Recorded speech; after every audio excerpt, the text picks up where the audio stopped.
Again, hello and welcome to our fourth episode of Entrepreneurs Espresso on PANJ Radio. On the show, we feature local business owners, entrepreneurs, and influencers sharing their stories and learning from their experiences. This week's guest is clearly a major influencer in Lambertville and in the region. We will meet His Honor the Mayor in just a few minutes. This is Stephen Harris, your humble host and owner of Rivertown Photography and Amplify Your Voice, social media for local business. If you'd like to join us, advertise with us. We'd love to have some advertisers, wouldn't we? Because it's a great show, hopefully. There's other good shows on this station, too. If you have questions for our guests, please let us know. Contact us at radio@ampyourvoice.com. We at PANJ Radio are getting psyched for our big music marathon at Prowlesville Mill. Join us on Saturday, March 5th for our full day of music, all local music, potluck food and food trucks, and this is a BYOB event as well. Plus, seriously, some fantastic raffle prizes donated by our local businesses, including many dining experiences, a wine tasting, a painting, $50 of chocolates, can't beat that. Even a photography workshop donated by Rivertown Photography. Please, hopefully somebody will put some raffles in my little bucket. It'd be really sad if nobody wanted my prize. But we truly have some... Me too. I'm going to probably stuff it just to make it look good. We truly have a generous community in this town. There are quite a few people who are making this event an exciting reality as well, and I wanted just to specifically thank Colby Smith, the executive director at the Prowlesville Mill, our own Rob Bell, who runs this joint, and a big shout out to Judy Marchand, who is really a one-person army. If you've ever met her, she's just gangbusters. How one person can bring so many local musicians and coordinate all the volunteers and keep us in line here. Really, the whole show is just amazing. Let's get the show started. Before meeting our guests, I'd like to bring up the notion that local government is, or can be, or should be, an important enabler to fostering local entrepreneurs and encouraging small business, larger ones too, of course, to come to a city or an area. This does seem obvious, right? Makes sense, since business can bring in more tourists, bring their money in here, of course, hire more local people, and of course, as the mayor probably looks forward to, paying your local taxes. In our area, Lambertville and New Hope, we have such a strong community appeal. There is, or should be, a strong motivation to start a business. Of course, once you start a business here, it really is up to you to make it grow. Government can only do so much to help you to succeed. You really have to do that on your own, but government can help.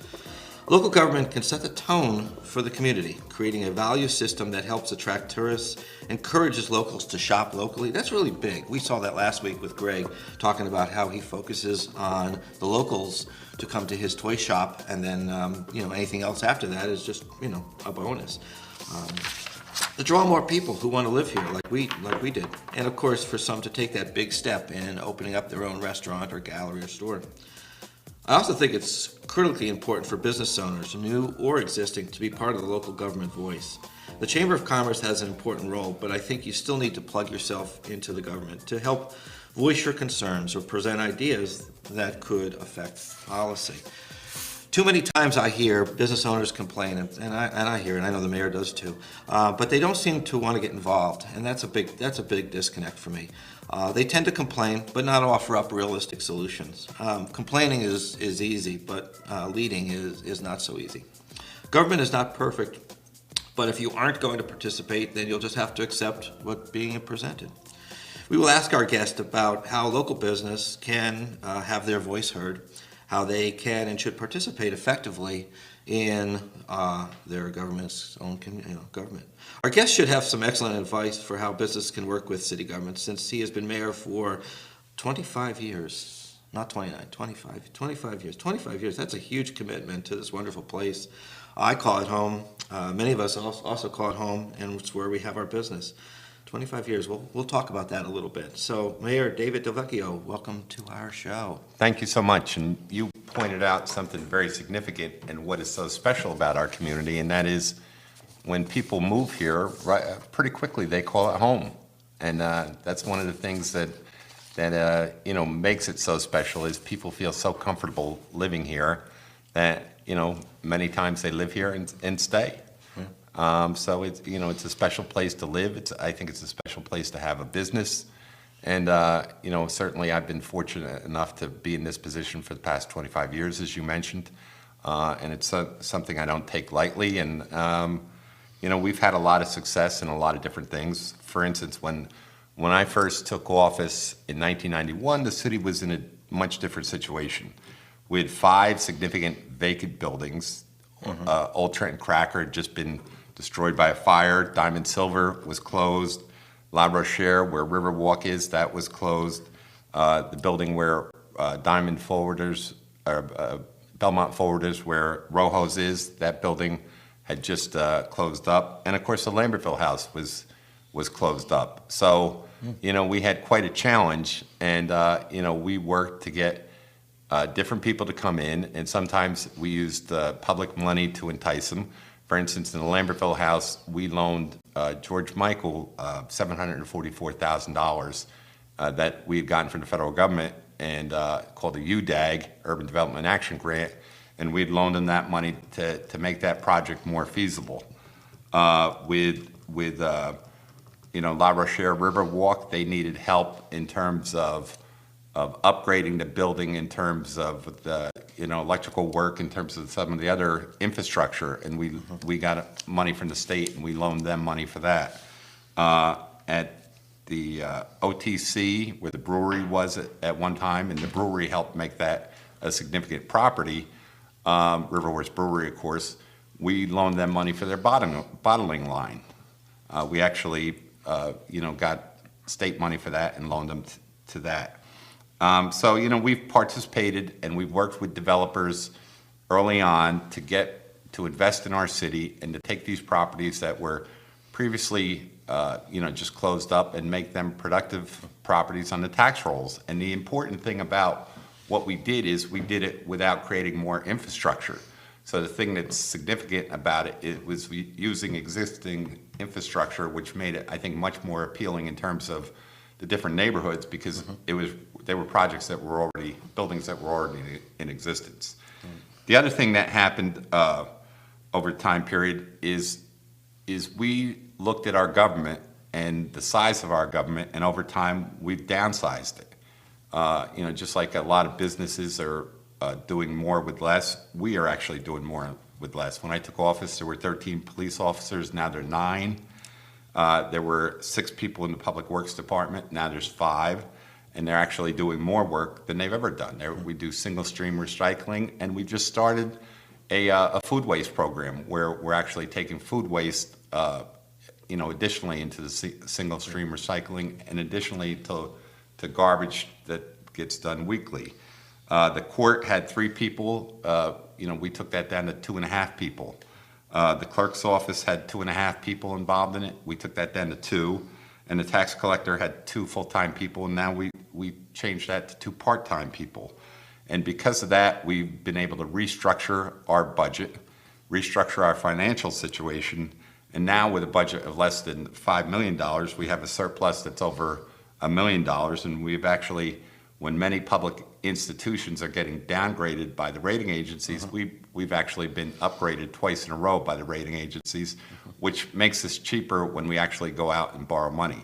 The other thing that we've done, and this has really created private investment, is we reinvested in our city. The 3 hills that we have, Music Mountain, Cottage Hill, and Connaught Hill, have never had drainage. So we put in drainage and redid the roads. In our downtown, in the flat part of town, we've really reconstructed just about every street in the city. Clinton, I think, is the last one we still have to do. And when we did this, we saw people investing in their properties after we invested in their community. And the great thing is that we used, for the most part, other people's money in doing this. We got money from the state government. On one of the hills, we got money from the federal government. We got money from the Joint Toll Bridge Commission. So we, OPM is what we try to live by whenever we can, and that is to use other people's money. So we tried to make our government more efficient. We tried to do more with less.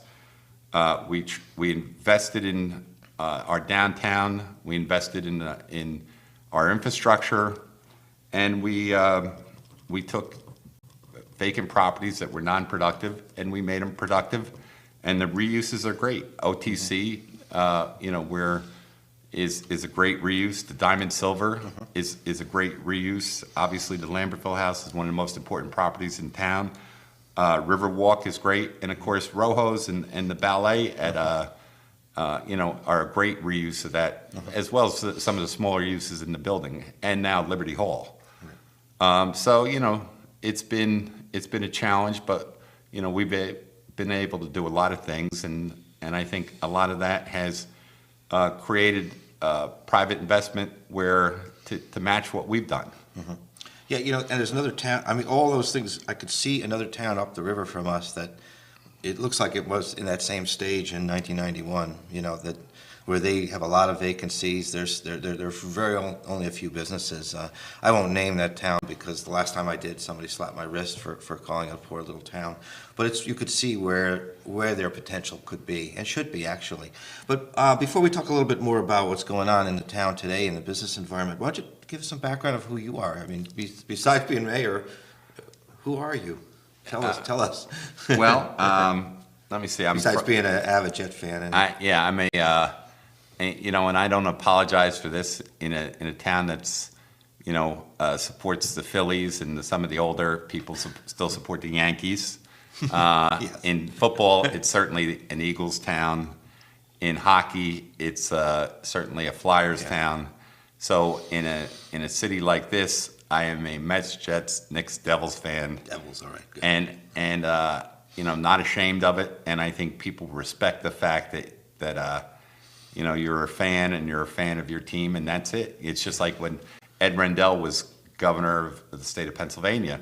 He was always an Eagles fan. I mean, if the Eagles weren't playing, he'd root for the Steelers, but, he was always an Eagles fan first, and people respected the fact that he was actually a fan. So, sports are an important part of my life, and watching sports and following sports, and, I have two older brothers, so I was brought up on that. I played sports all through school. You were also from northern New Jersey too, right? Correct. Okay. Correct. I grew up in Dover, which was a working class town, much like Lambertville. Actually, I felt pretty comfortable in Lambertville because Lambertville was a working class town, and I grew up in a working class town, so it wasn't something that I was unfamiliar with.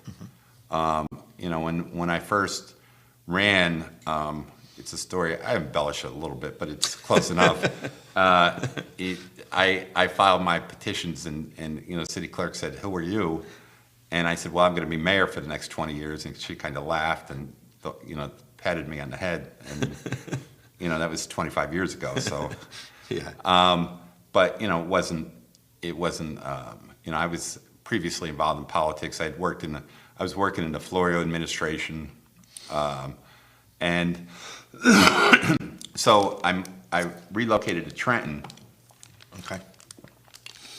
And at the time, you really had three choices if you wanted to relocate down here in this part of the world, and that was Chambersburg, which had great restaurants, but housing stock that was questionable. Princeton, which was not very affordable, and Lambertville, which I think was up. A lot of people saw it as up and coming.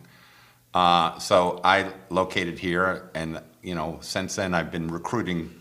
Part of our success is I've always recruited people in each new administration to come here as part of their, and just to make our life easier, because they see firsthand then, what it's like living here. So it makes getting their help much easier. So we always recruit people in every new administration to come here. So in the Florio administration, I remember Jim Florio was pretty unpopular at the time. Obviously, history's been very kind to him in terms of how they view what he did. But at the time, he was very unpopular. So I said, "Governor, I just wanted to let you know that, I'm probably going to run for mayor of the city of Lambertville." And his reaction was, "Well, I can campaign for you or I can campaign against you. You tell me which would help you more." He had a kind of a funny sense of humor, but it was sharp, so he didn't show it that often. Okay. But, yeah. So. So you took the plunge. I did. Yeah. And what kind of and beyond being a mayor, what kind of business I had business development for a company called Jingoli Construction, and we do big construction projects. We were originally an underground contractor in the city of Trenton, and we do construction management for big public jobs like the Mercer County Courthouse. We're rebuilding the Rutgers campus. We're building Essex County Vocational School. We did the Cooper Medical School at Rowan University, projects like that. And we also own a company, DCO Energy, and we do actual CHP, combined heat and power, which is cogen, solar projects, things of that nature. So, that's what I do. And my employers are understand that what I do in office, and I actually was in office when I started working there, and they're very, very supportive of me doing this, and are very flexible in terms of, what I do during the day. And because obviously being mayor, it's a part-time job. It sometimes takes a lot of time. It does, yeah. It does, when I remember during Hurricane Sandy, they didn't see me for like 2 weeks. Yeah. I mean, Superstorm Sandy, they didn't see me for like 2 weeks. I mean, I talked to them every day, and but I was here. I didn't leave the city. So yeah, I guess that's when you really find out if you're a real leader or not. When there's a crisis in town, when there's floods or major snows, like we just had the major snow here. Yeah, but snow is pretty easy. I mean, obviously it was significant because you don't get 30 inches very often. So that's obviously something significant. But snow we can deal with. It was just so much we actually had to take it out of the city. Problem is, there's no place to put it within the city. So at some point, we just closed down streets and started taking it out of the city, and that's an expensive proposition. That cost us $18,975. Is that what it was to clean that mess up? Yeah, to do 8 days of extra contractors, because you have to bring that in. Yeah. We suspended garbage for a week, right? Which during the winter is pretty easy to do because doesn't smell.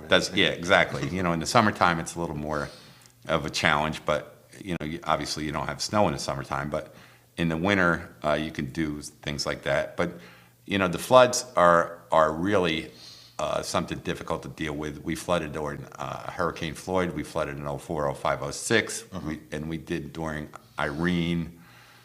During Sandy, we really just lost power. And the Sandy episode and the Irene episode forced us to take a look at City Hall and the library and the Justice Center. And what we've done since then is we have backup generation for all three buildings. Okay. So that way, we can run the government out of City Hall, and the backup generation will allow us to use the elevators too. And the library, which is not quite finished, but it's almost finished. The library, when that's finished, that will be the place where the public goes to charge their iPhones, laptops, whatever it is, because warming station, station or cooling station, depending on whether it's, Sure. And because if people have no power at home, it's a way for them to keep in touch with the world, and a way to socialize too. So we set that up after those episodes because it would be irresponsible not to. Yeah, and those are all important things, not just for the residents, but because of that, it also affects the business community here. Because we want to talk more about the businesses here and the businesses in town and such. But sure. So what other things do you do for the local businesses here that are during these kind of crises? Because obviously the flood hits their pocketbook. Yeah. I mean, and the storm. What we try to do is work to get the power back on as quickly as possible. In Sandy, I remember we were not being dealt with, and then I went on Fox News and called the head of JCP&L a loser, and I said if I ran the city like he's running JCP&L, I'd be out of office the next term. And the next morning he called me, and Maybe it's calling you now. And he actually was pretty we acted like I'd never said anything about them, and we got crews the next day. Yeah. After that, we got crews, and they were actually from Canada. I know they came from all over. Yeah, and what we did is we were so worried about them leaving once they were here. We would go get them lunch every day. Mm-hmm. We'd get them lunch and dinner, so they'd work through. We'd give them. We'd say, oh, okay, here's a. We'd find places, whatever was open, we were getting them, meals from, and actually had people, driving around and feeding them because we didn't want them to leave at that point. Absolutely not. But the Sandy was really, I think, hard on businesses because, we had, the town was black. Yeah. I mean, it was dark. Yeah. I don't know if you were here then. Not here. I was up north. Yeah, and we put a curfew in because there was no power. The town was dark. I mean, it was eerie. And for businesses it was tough because and that's why with a snowstorm, like we do the business area first in terms of snow removal because if you or I are inconvenienced, we're inconvenienced, right? If a business, if people can't park, they lose business, and right. and that never comes back. Right. So that's why if you notice, we had pretty quickly the whole business district cleaned up, and it was weird because we had that big snowstorm, and the following weekend we had a pretty nice weekend, mm-hmm. if you remember, and we were open. The whole business district was open with places to park, and we made a commitment to do that, and we tried to, because once again, not that the businesses are any more important than residents, but in a situation like this, you have to make a decision. Yeah, we just like I said, you and I are just inconvenienced, but business, they'll lose business, and I don't know they don't get that back. No, and if they're not treated that way, they won't come back. So or they won't attract new business. I'm a big supporter. I know some businesses like them, some businesses don't.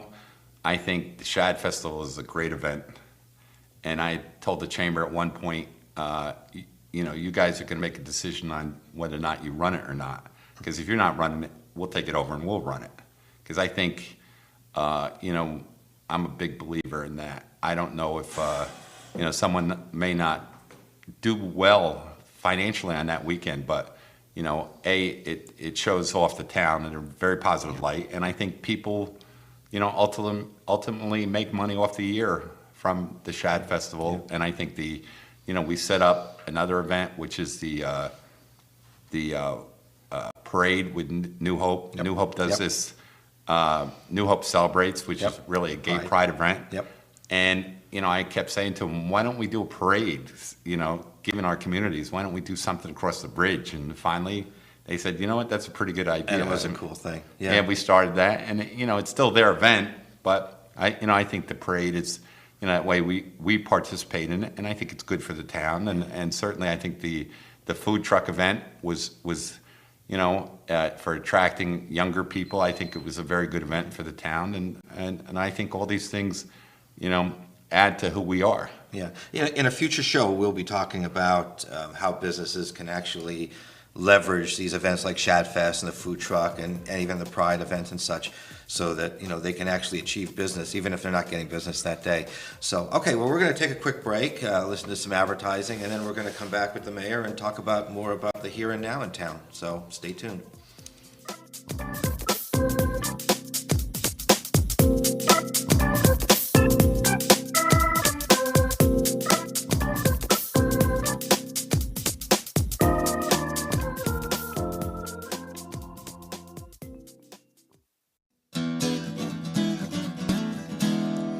Hey, this is Pat Foran and Zach Romano here at PANJradio.com.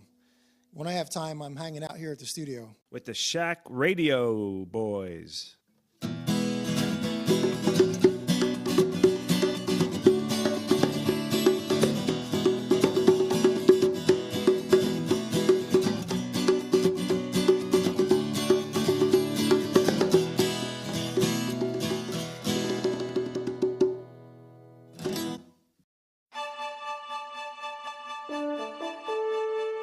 PANJ Radio serves Mercer, Bucks, and Hunterdon counties and the world, and we want to serve your business on our airways.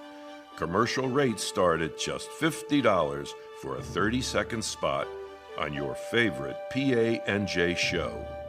We run your ad not just once, but up to 7 times in a 1-week period. That's a lot of bang for your buck online. We will track the number of listeners your commercial gets, so you can measure how many new customers you get from airing it with us. For more information, please contact Rob at panjradio.com or call 609-460-4550. We can't wait to bring your company new local business on PANJ Radio.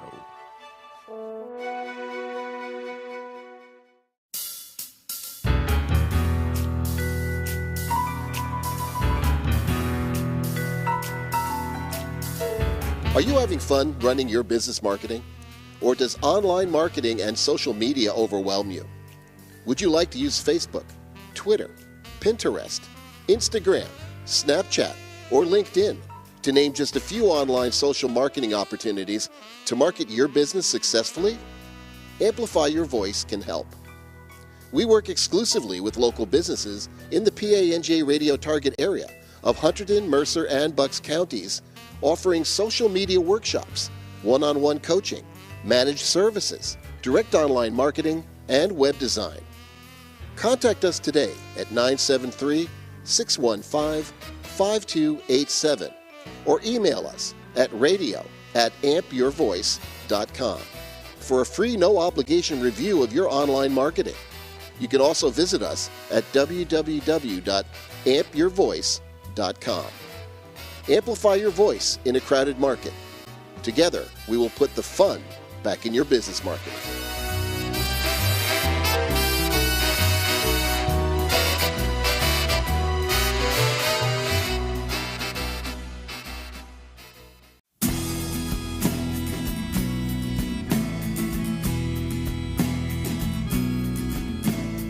This is Joe. And Russ. And Tyson. And we are Sourland. We, amongst 50 other local musicians, are playing the Prowlesville Mill Music Marathon on Saturday, March the 5th. It will be at the Prowlesville Mill in Stockton, New Jersey from 10 a.m. to 11 p.m. 13 hours of non-stop local music on 2 separate stages. So come join us. You can buy tickets now at panjradio.com. It's going to be a blast.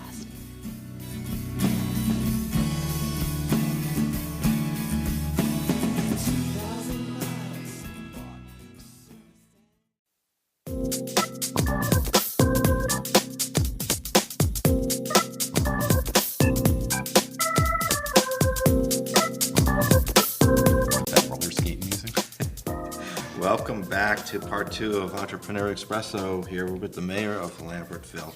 So now we're going to kind of shift things a little bit and talk about some of the things that are happening in our town business-wise today. We were just talking off the air, and I think I was trying to avoid the hot button of town called parking, because that's probably every show you'd ever be on. Everybody would talk about parking. But I think there's one good news about parking situation that's coming up. So why don't you tell us about what's happening there? Well, people point to parking, but I would argue that a bigger issue in town is the rent that landlords are charging. And I said I would think that would have much more of an impact on businesses than parking issues. But that part I don't know well enough. So yeah, having said that, there are 2 things that we're doing right now in parking. One of them is a project that is ongoing, and that is to create 150 new spots down behind the Lambertville station. I call it the DNR Canal parking, and we don't control that land right now, but we're in the process of going through trying to create 150 new spots. We're meeting with residents, we're meeting with stakeholders.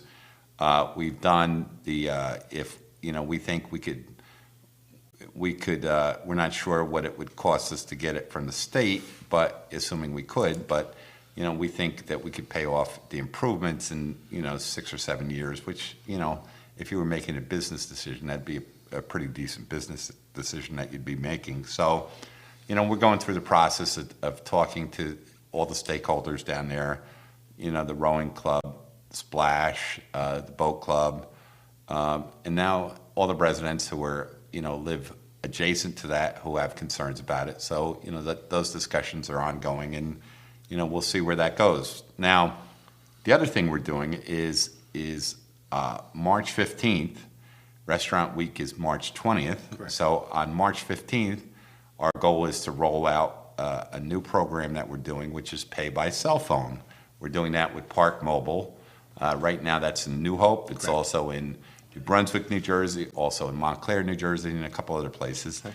And with this program, people will be able to be eating in a restaurant and from the confines of the restaurant, add time to their meter.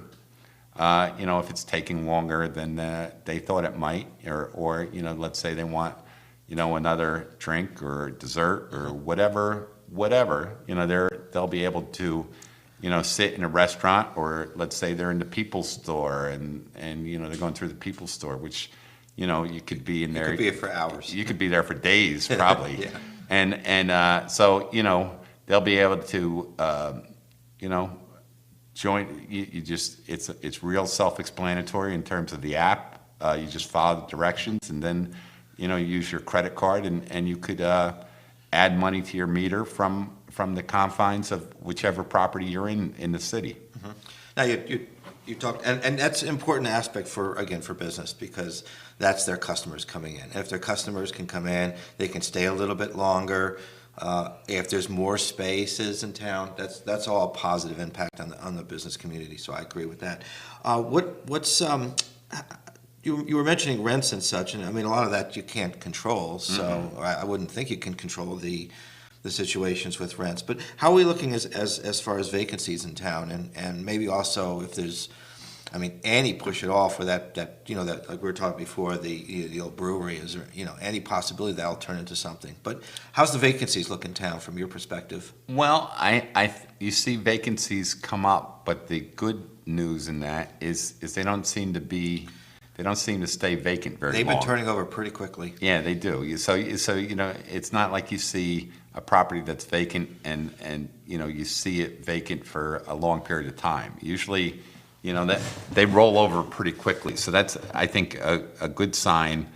And the other good sign is, we don't have a downtown that has, nail places. Not that there's anything wrong with nail places, and laundromats in the center of town. You see that in certain towns, Yeah. and that's like, not that those businesses aren't worthy or not, but to showcase them, that's not usually your business objective. And so, I think while there are vacancies, they seem to be taken pretty quickly. In terms of part of the reason I think it's taken longer than usual at the Cracker Factory is because it's off the beaten path. I think people don't see it. You actually have to go find it.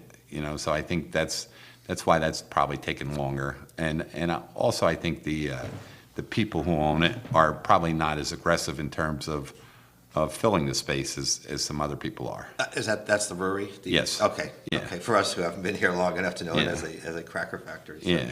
Okay.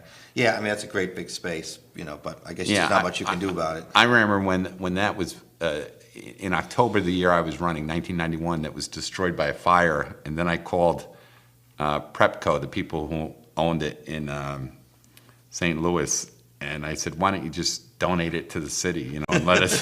They kind of laughed. Good try. Patted me on the head, laughed, and said, nice try, but they thought it was a valuable piece of property, and ultimately George Michael came in and bought it and redid it, and there's some nice businesses down there. There's Minnow and Wasco, the architects, they're down there, and there are a couple other businesses down there. So I do miss the gym. I used to go to the gym down there, but Yeah. It'd be great to have a supermarket. well, we had one. And the fact is that we don't have in the supermarket business. Yeah. No, I know how that works. Listen, I I researched this, and I know more about it than most people. You know, they want to do a 65,000 square foot store, and they want to have, a certain number of people within 15-minute drive time of it. And, the fact is that when Acme closed, it took a while, but we got a supermarket in there, and it wasn't the best operator. And, it had some problems, and people didn't support it, and they ended up closing. And, we ended up buying the property, and we cut off a good portion of the building to make parking. So, people don't talk about that, but we added a bunch of spaces down there in terms of our parking inventory, some of which are meter and some of which are pay by permits. Yeah. And we did that when we bought the property, and we actually, like I said, knocked down probably probably about a third of the building. Okay. Because and we put our court and our council meetings are there. So. Right. There's a little theater and things like that. Yep. That's a nice little spot there. Is there a master plan like for Main Street? Because we just mentioned it before.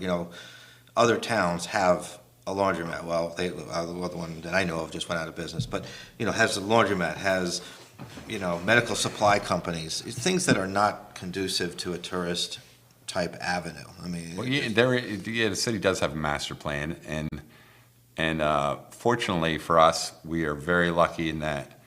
I represented the city on the League of Municipalities, and one year they had me attend a charrette that was done by a bunch of architects and planners, and probably 4 or 5 mayors in the state were involved in it. Okay. And we tried to come up with an issue that we wanted to bring to them, because part of the issue is we were lucky in that if you were going to do a town that had retail in it, or a small city, we're almost perfectly set up. We have a grid, we have small streets. It's very walkable. Our businesses are right on the street, so people actually can see it. Unlike, one of the problems Flemington has is it wasn't set up for retail. So you have to walk, 30 feet to actually to window shop. Mm-hmm. So you have to walk up and see it. Our businesses are right on the street. If you were designing a town, it would kind of look like our town. So, we were blessed with that, and fortunately, we haven't screwed it up. One of the things that we've done in our master plan, which I think is important, is we've said that, look, in the business district, in the the ground floor is going to be retail or office or whatever it's going to be, service or whatever business it's going to be. But the second and third floors, outside of the People's Store, which is grandfathered, and some of the other businesses that are grandfathered, but the second and third floors are going to be residential. And we thought that was very important because, the other thing Flemington has is when the downtown is closed, there's no one there. Because there's no one living there. You want a downtown where when the business is closed, there's still people there because there are people living there. And that's what we've achieved here, is there are a lot of people who live above those businesses, and that's one of the important components of our master plan, is that we do that. The other thing we did in terms of planning was we set up a historic preservation commission. Now that most of the flat part of the city is in a federally recognized historic district, but we set up a historic preservation commission, and because we didn't want anybody. The other important thing with us is 75% of our buildings are 75 years or older. We have a great collage of different styles of architecture in the city, and that's one of the things that's attractive.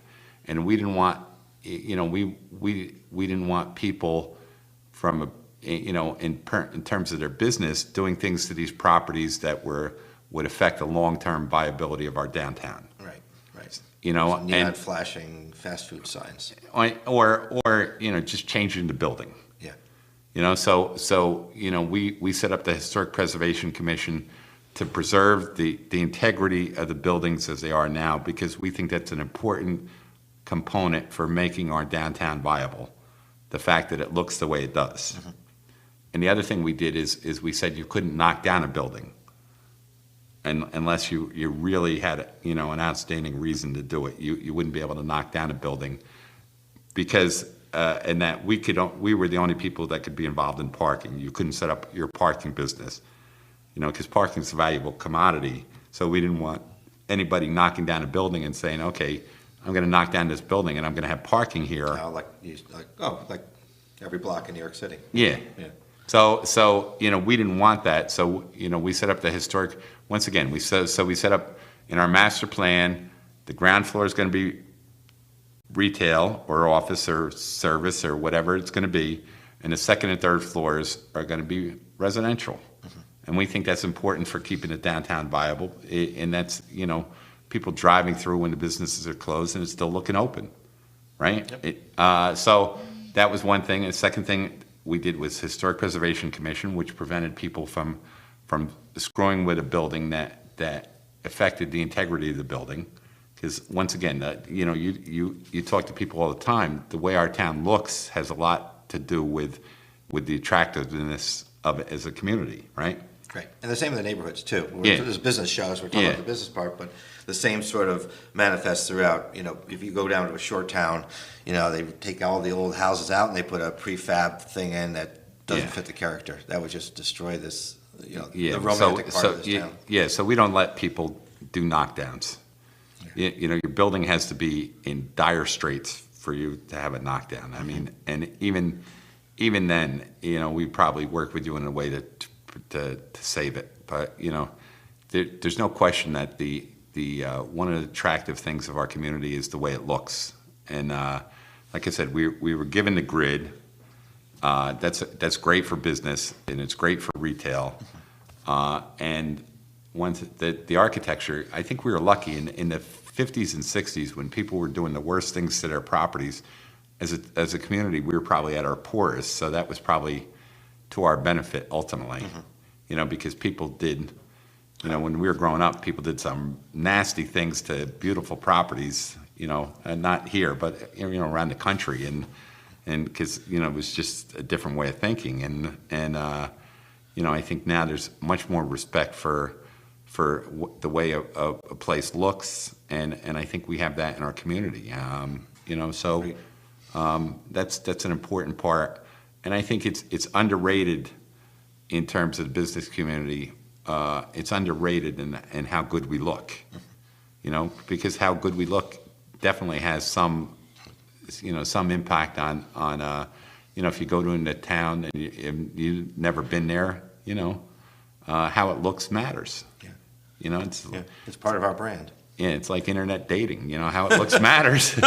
just to start. Okay. Well, right? There's probably another show for that too. So. I guess. Hey, so I got a question on Facebook, and the question came about the hotel tax. Yes. I think there's a different tax in New Hope than there is from Lambertville. Yeah, And I was involved in the state. Last year, we made $111,628 from the hotel tax. I was involved getting the hotel tax in place in the state, and one of the reasons that we use it for our budget, and there was actually a portion of the tax. It's a portion of the tax goes to historic properties and tourism in the state. So, the people can actually apply for some of that money. So, in New Jersey, that's available.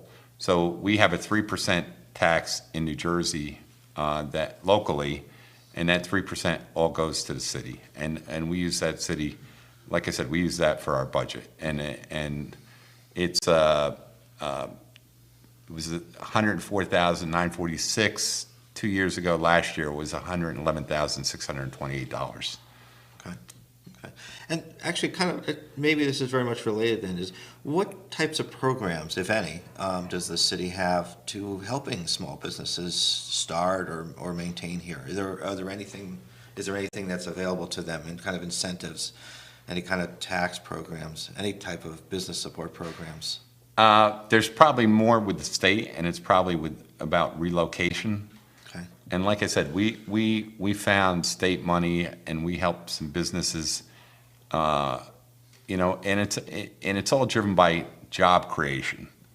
So we loan money to the people at the brewery. We loan money to the people at the Lambertville House. We loan money to the people who own Riverwalk to all get those buildings up and going and businesses there.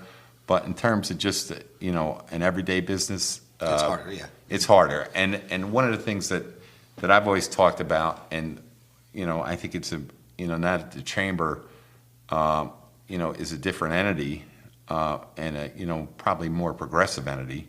One of the things that we should look at again is creating the special improvement district. Because you could in that you could do special training for businesses. In terms of the internet, you could have business coaches as part of that. You could there are a lot of things you could do in terms of that, but we don't have because you got to remember when we collect property taxes, 16 cents on a dollar comes to us. The rest goes to schools, the county, and the fire district, and so we only get 16 cents on a dollar. So it's not like it's not like we're Not a lot to work with. Yeah, we and we get while we collect $14 million, we only get this year it'll be $2,262,005. You got all those numbers memorized, huh? No, it's just kind of It's all part of the job, I guess. So. Yeah.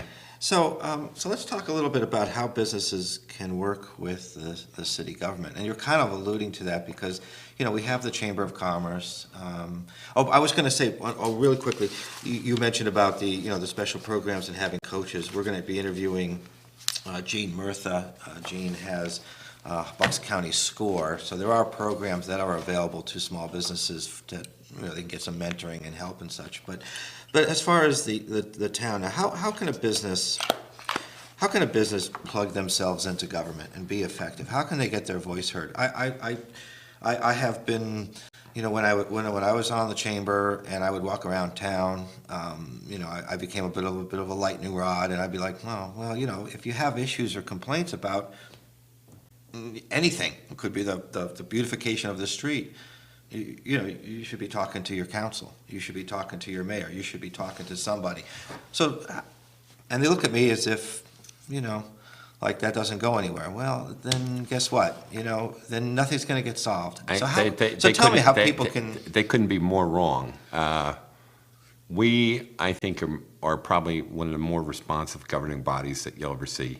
For instance, we had.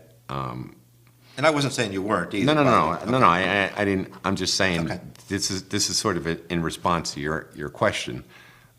We had an okay recycling program that was done every 2 weeks, and the schedule was confusing, and people when we had holidays because of the way it worked, people might go a month without, depending on their day. People might go a month without it. So I said we need to come up with a better plan for recycling. So at the time, our public works director and our clerk came up with a plan, and it was kind of half-baked. So we put it before the public, and people were like, this plan stinks, So I said, you know what, you're kind of right. So what we did is we the people at that meeting, we appointed a recycling committee from people at that meeting. And they came back with a better plan, and it was single stream recycling. They did some research. They came back, and so they came back with that plan, and we instituted it. So now we have this great single stream recycling program, and it came out of the public. It came out of the public in response to a meeting. So my point being, if you, the only thing I would caution people is we don't have all the options available. When people say, oh, why don't you do this or why don't you do that? We have the options that are available to us within our, it was like the Mets a couple years ago. They had a budget of $90 million, let's say, in baseball, and they said they had choices to make within that $90 million. Right. They weren't like the Yankees, for instance, who can just write a check for, Here we go.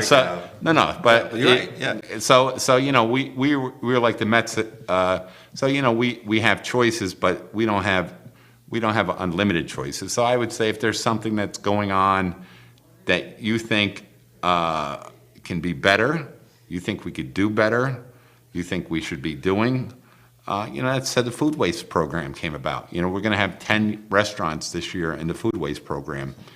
We have 2 right now, Deanna's and Cafe Galleria and Main Street Market. 2 when I say same owners, but and I think that's going to be a big plus for their businesses, the fact that they're doing this food waste program. And so I would say to people, if there's something that you want that you think we should be doing, let me know. Yeah. And we change the way we do business all the time, and we have a great population here of people with great backgrounds, great ideas that we use all the time. Absolutely. Listen, we could probably go on for another hour, and if we start talking about the Jets, we can go on for another 2. But I want to thank Mayor David Vecchio for coming to PANJ Radio.